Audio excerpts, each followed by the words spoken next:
dhalinyaradan ayaa in muddo ah ku dagaalamaya gudaha magaalada Marka ee xarunta gobolka Shabeellaha Hoose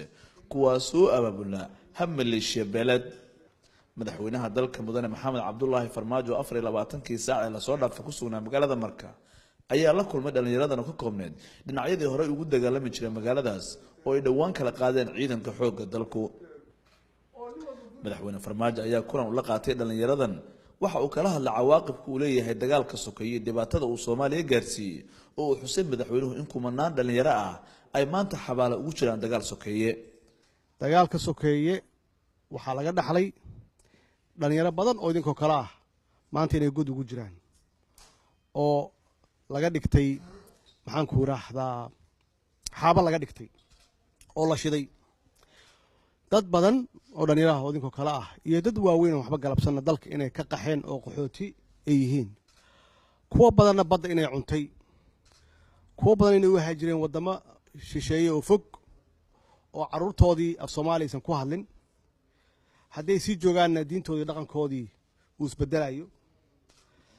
28 sano yaan maraynaa hadda oo weli aan ka hadlaynaa xarbul ahl dagaal sokeeye waxaa la rabaa wax alla wixii aad haysataan oo awood ah oo tamar ah ama energy ah ama caqli ah inaan kulligeen ku wada leexino kuwaas dibadaha laga keenay oo fulinay siyaasad shisheeye saas darteed kulligeen wax alla waxaan hayno waxaan ku wada jeedinaynaa cadowgaas dhalinyaradan ayuu ku amaanay madaxweynuhu nabadda iyo dib u heshiisiinta ay qaateen isagoo sheegay in maanta wixii ka dambeeya ay ka mid noqonayaan ciidanka xoogga dalka kadib marka laga dhiso dhinacyo badan anigu madaxdiina waa la hadlay waana la hadlay waana waaniyey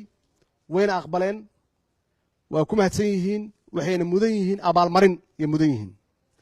idinkana abaalmarin nololeed yaad mudan tihiin oo waa idin qarameenaya idinku kulligiin waa qaramaysan tihiin waxaan idin ballan qaadayaa inaad ka mid noqotaan oo la idin tababaro ciidanka xoogga dalka Soomaaliyeed oo mustaqbal aad yeelataan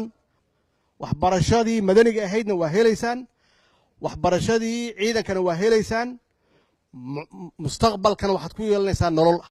madaxweyne Farmaajo ayaa sheegay in dagaal qabiil uu dhamaaday isla markaana waxa uu kula dardaarmay dhalinyaradan in ay mideeyaan awoodooda oo kaalin ay ka qaataan dagaalka ka dhanka al-shabaab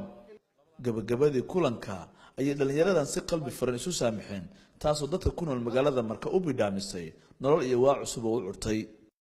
madaxweynaha jamhuuriyadda federaalka ee Soomaaliya mudane Maxamed Cabdullaahi Farmaajo ayaa intii uu ku sugnaa magaalada Marka waxa uu socod ku maray qaybaha magaalada oo qaarkood uu waqti ula qaatay dhalinyaro kala duwan Ali Baashi Cabdullaahi madaxtooyada Soomaaliya.